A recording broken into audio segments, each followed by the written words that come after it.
Hey everyone, it's Drayton from Scale Trains, and in this video we're going to be taking a close look at Norfolk Southern's 10 ES44 GEVo heritage units. Stay tuned.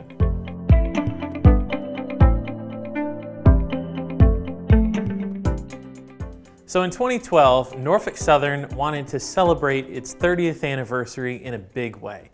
And at that time, the company was led by CEO Wick Moorman.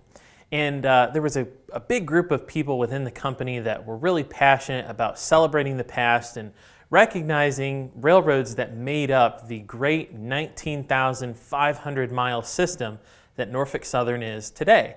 So they decided to kind of follow in Union Pacific's footsteps by painting heritage units, modern locomotives wearing iconic paint schemes of predecessor railroads. But Norfolk Southern, they wanted to go all out. They wanted to be as historically accurate as possible, whereas like with Union Pacific, their heritage units wore paint schemes that were inspired by predecessors. They weren't exactly accurate from predecessor railroads, but more of a creative imitation of what was from the past. So Norfolk Southern decided to contact various historical societies and use some of their records that they had to come up with as accurate designs possible for their heritage fleet. And they decided that they would do 20 heritage units. They selected 10 SD70 ACEs and 10 GE ES44 ACs. Five of the GEs were painted in Chattanooga, Tennessee, and the others were painted in Altoona, Pennsylvania. So we're just going to kind of walk through some of the heritage units. I'm going to start out with my favorite, my personal favorite, and that's Southern Railway. So Southern Railway, reason why it's kind of close to home is because I have several family ancestors that worked for the Southern, and you just can't go wrong with the green and the gold. Now, one of the cool things about our Rivet Counter series is that we're all about railroad, road number, and era specific. Now, you know, everybody has a heritage unit and HO and N scale, but we went a step further here at Scale Trains by offering the most modern and contemporary versions of the ES44s as possible. All of the heritage units in this run feature the JEM PTC communications antennas on top, the large antenna farms that we've gotten so used to seeing here in the modern era of railroading, whereas previously no one had made the heritage units with the PTC antenna. So with the Southern Railway unit in particular, it has a green antenna array on top of it. And what we decided to do is we added the logos on the front and rear of the locomotive. That logo was applied a couple of years ago by some Norfolk Southern employees who kind of wanted to freshen up the locomotive a little bit. And so, you know, if you're an ultra-modern NS guy, now you've got logos on the short and long hood. And, you know, being a Southern Railway fan with the ditch lights on the back, you can run track speed at long hood forward, and it looks really great with that Southern Railway monogram. So the next railroad I want to talk about today is Central of Georgia. Now this railroad has a long history going all the way back to the 1830s when it was first chartered. And through the years, the Central of Georgia played a big role in the development of the South post-Civil War.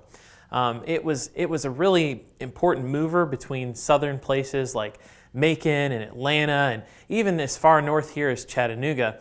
And the Central of Georgia, because of the way that the railroad was laid out, it was a very attractive railroad to be acquired. And so the Illinois Central had strong interest in acquiring the Central of Georgia, and ultimately Southern Railway ended up with it in 1963 under D.W. Brosnan. And you know, CFG, they were known for their iconic passenger train, the Nancy Hanks, which is really cool because a lot of those passenger cars that were on that train are preserved just a couple miles up the road, well, more than a couple miles, I should have said a couple hours up the road here from Scale Trains headquarters at the Southern Appalachia Railway Museum. Pretty much that entire train, aside from the locomotive, is being restored, so we're really excited to see that happen. But the Nancy Hanks wore a beautiful paint scheme, and most people don't realize this, but the gray, the orange, and the blue that you see on the CFG Heritage Unit actually was the inspiration for the Georgia State Police patrol cars. So when you're driving through Georgia on I-75, make sure you watch your speed because they will not hesitate to pull you over. But their police cars look a whole lot like the Central of Georgia paint scheme, and there's a big reason why, and it was truly inspired by the railroad. So I think that's pretty cool. And of course, the Central of Georgia paint scheme is just iconic, and Norfolk Southern did a great job adapting the paint scheme to the car body of an ES44 GEVo. So we're really happy to have that one in the fold. It's been long awaited and highly anticipated. So you can get the Central of Georgia now. All right, so the next railroad we're going to talk about is another railroad that has a bit of orange in its paint scheme. It's also another Southern railroad, the Interstate Railroad. It was a coal hauling short line in Western Virginia, kind of in Ron Flannery country. A lot of you guys are probably familiar with Ron Flannery, a noted railroad photographer and historian who has an unbelievable archive of interstate railway photos. The interstate paint scheme that is on the ES44AC was inspired by the paint scheme that they applied to their large fleet of Alco locomotives. It's kind of cool because the interstate used a lot of 4-axle diesels, and you'd see 4, 5, 6 locomotives, all Alcos, RS series, pulling really heavy coal trains. Interstate also was acquired by the Southern Railway, who wanted to have more of a presence in that area. Southern Railway had a lot of coal-fired power plants in Georgia and other parts of its system, and that coal in that area was rich and would be the perfect way to fuel those power plants. So Southern Railway strategically acquired the interstate for that reason, and that's why Norfolk Southern chose to add it as a heritage unit. All right, so the next major heritage unit, of course, is Norfolk and Western. Without Southern Railway and Norfolk and Western, there would be no Norfolk Southern. So the N&W, again, has a long history going back to the 1830s, much like the Central of Georgia. And the N&W was primarily built as a coal hauling railroad. That's what it was built for, that's what it did. And even many of the Norfolk and Western routes today that make up the NS system are still all about coal. And in the 1960s, N&W adopted this blue paint scheme. It's called Pevler Blue, named so after the president at the time, Herman Pevler, who came from the Wabash Railroad. And he wanted to put some color on N&W's locomotives, which were black, and they kind of matched the coal. And it was easy to keep an N&W locomotive clean. You never had to worry about what coal would do to it because the locomotives were black to begin with. But Pevler really wanted to add some color and kind of bring a new image to the railroad because the N&W had just acquired the Wabash and the nickel plate through this big double merger. And so the blue was added, and really a lot of blue locomotives from the 1960s through the 70s were painted. All new locomotives ordered by N&W were painted blue, like the SD45s, and the GP30s were built just prior to the Pevler Blue scheme coming on, but over time, as the locomotives went in for servicing, they too were repainted blue. The N&W Pevler Blue scheme really looks great on an ES44 GEVo. You got the large hamburger logo on the front. Looks delicious, I must say. It's getting close to lunchtime. I'm pretty hungry, so hamburger sounds pretty good right now, Mike. So there you have it, N&W. Get yours now. All right, so we just talked about the Norfolk and Western Railway.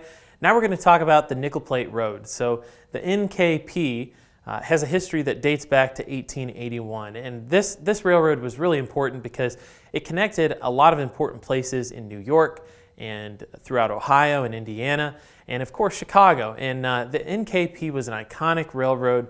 They had this gorgeous yellow paint scheme that they adopted when their first diesels arrived. And I'm so excited because the Fort Wayne Railroad Historical Society, they are in the process of restoring an SD9 that they acquired by a donation from Norfolk Southern, actually. They're restoring it to original nickel plate colors with the iconic yellow stripes. And it's just going to look fabulous once they get it restored. It's actually testing on the Indiana Northeastern right now. But if you can't wait to see their SD9, you can still see the Norfolk Southern Heritage Unit, which is running all over the country, pulling freight. I actually got to see the locomotive behind the 765 back during 21st Century Steam on Norfolk Southern. But the paint scheme's great, but let's talk briefly about the Nickel Plate Road and how it kind of came into the NS system. So as mentioned previously with the N&W in the 60s was looking to expand. They wanted to try to become more competitive because the mega railroad mergers really were in their infancy. And N&W saw this, they saw the writing on the wall, they wanted to expand, they wanted to be able to build their customer base. And personally, I think the N&W acquisition of the Nickel Plate Road and the Wabash was perhaps one of the greatest railroad mergers in railroad history, because if you look at a map, the N&W system was primarily in the Virginias, and they went to Columbus, and they also went to Cincinnati, but that's about as far west as they went. With the Wabash and Nickel Plate Road, they were able to go as far as St. Louis. They had access to Chicago. It was an amazing acquisition that really helped the N&W diversify from coal to general merchandise, and of course the coal never went away, but it allowed the N&W to really compete head-on with other railroads like Conrail, which didn't happen until over a decade later, but you had Penn Central. You had the Erie-Lackawanna merger. There were so many things going on, but the N&W really remained healthy throughout the whole time period through the 60s and 70s, and it's really because of that merger. So Nickel Plate Road, you can experience a little bit of that magic on your railroad with the NKP Heritage Unit, of course, with PTC Array. All right, Conrail Blue, baby. Everybody loves a can opener. I know that I do. It's really great to see Conrail Blue running around on the main line today, even if it is just a heritage unit. I have fond memories of Conrail when I was a little kid. I was born in the mid-90s, so I just got to see a little bit of Conrail before it became part of Norfolk Southern. And then for years after that, you would see these Conrail Blue faded locomotives with patches on Norfolk Southern and CSX, and I have fond memories of going down to the railroad yard with my grandmother, who took me to see trains all the time, and just checking out those big blue engines. And so when the Conrail Heritage Unit came along, I got really excited. It's probably my second favorite one behind Southern, just simply because I grew up in Conrail territory, and you can't go wrong with Big Blue. And of course, PTC Array equipped hasn't been offered before in HO scale. And so, Conrail has come back. We offered it previously, the first go around with the Heritage Units. We've brought more back. Conrail was established in 1976 as essentially a way to save a lot of failing railroads in the Midwest and Northeast. And it was run by the federal government. You had the Penn Central companies merged into it, the Reading, the New Haven, and I think I'm missing one more, Mike. Am I missing another one? Lehigh Valley. Lehigh Valley. That's the other one that I was missing, which we'll talk about here in a second. So Conrail was a large system, and it essentially saved a lot of railroads in the United States. Without Conrail, I think that there would be way less trackage. And unfortunately, Conrail did have to cut back. There's this huge company that had 5 or 6 different lines going to the same towns, when really they only needed 1 or 2. So a lot of lines were abandoned. The ones that were the most profitable were kept. And it's unfortunate, but what Conrail did as a result of that was they turned a profit. It's one of the only government-run corporations that actually turned a profit. And they were so successful in the 80s. They had so much variety in their system. They had automotive traffic, coal, general merchandise, and toward the end they were getting into the intermodal business in the 90s. And Conrail was truly a healthy company by the time it became independent, which made it attractive for Norfolk Southern and CSX. CSX approached Conrail first about merging, and Norfolk Southern wasn't having any of that, and that began essentially a 4-year legal battle that ultimately ended up Conrail being split between Norfolk Southern and CSX, with Norfolk Southern getting 58% of the company. Of course, Conrail still technically exists today on paper in the form of Conrail shared assets in major city centers where it was kind of hard to divide up the track. So great to see the Conrail Heritage Unit available in HO scale with the Rivet Counter brand. All those railroad, road number, and era-specific details are now available to Conrail fans. So make sure you get one today. So I mentioned Lehigh Valley earlier, and admittedly, I don't know a whole lot about the Lehigh Valley other than they are really cool and had an awesome paint scheme, and they connected New York City with places in Pennsylvania. My good friend Ed Painter spent a lot of time before the Conrail merger photographing the Lehigh Valley. And, they were known as a coal-carrying railroad. They did a lot of that. They fed a lot of the power plants in the Northeast. And, in the 70s, like many other railroads, they were really struggling. And that's how they ended up with Conrail. So the Lehigh Valley Heritage Unit is kind of interesting because when it was initially painted, it was the wrong scheme. Norfolk Southern's paint shop mistakenly painted it in the wrong scheme, and so it only wore the as delivered, we're going to call it as delivered, the as first painted scheme for a very short time. There's very few photos out there that exist of it. And after some feedback from the rail fan community, Norfolk Southern actually took the locomotive back into the paint shop and painted it into the correct Lehigh Valley scheme with the black diamond on the front. Absolutely gorgeous locomotive. I think that might be the only heritage unit I haven't seen in person. So I need to check that one off my list. But for you guys in the Northeast that love the Lehigh Valley, it's now available, and you can add a little bit of heritage to your modern railroad with this gorgeous looking locomotive. Monongahela. This is another railroad I know absolutely nothing about. So we're going to have a little bit of fun with it. You might be wondering, Scale Trains, why have you not had a picture of this locomotive up on your website? You know, we've only seen the roster photo of the prototype. And the answer to that is we wanted to make sure that we got the paint scheme correct for Monongahela. So our product development team has been working really hard making sure that we have the right paint colors. We've worked with Norfolk Southern, and we've also been so blessed to have a great relationship with Norfolk Southern staff photographer Casey Thomason, who's also an engineer down in Georgia, and he's helped us with a lot of photos so that we can get the paint scheme right. So we now have the roster photo available on our website. If you've been sitting around thinking, man, I'm not going to buy one until I see a picture of it, well, now you got a picture of it on the website. Monongahela, I will tell you what limited knowledge I have of it.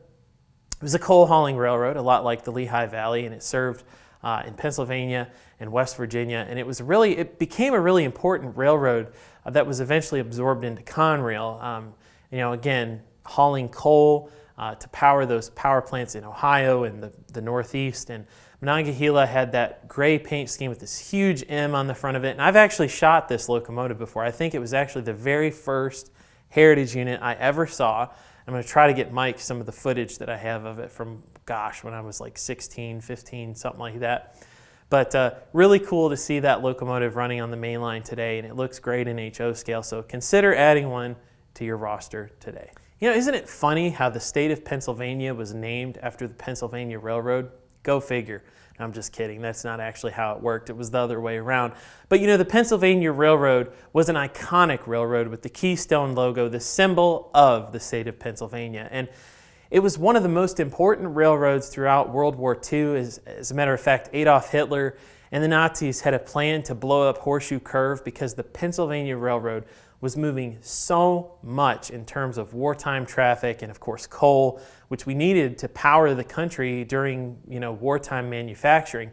And it was truly a railroad that connected the country, and in its own right, it was innovative. Pennsylvania Railroad was kind of a rebellious railroad. They kind of did whatever they wanted to do when it came to steam locomotives. They had their own ideas, and they were big ideas.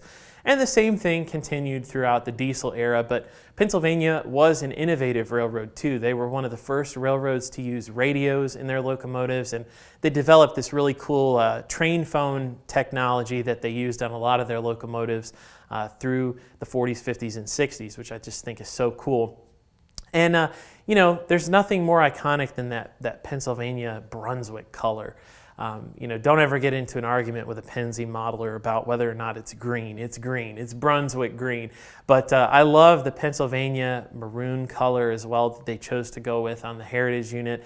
And I've probably shot this locomotive more than any other that I've seen in my rail fanning adventures.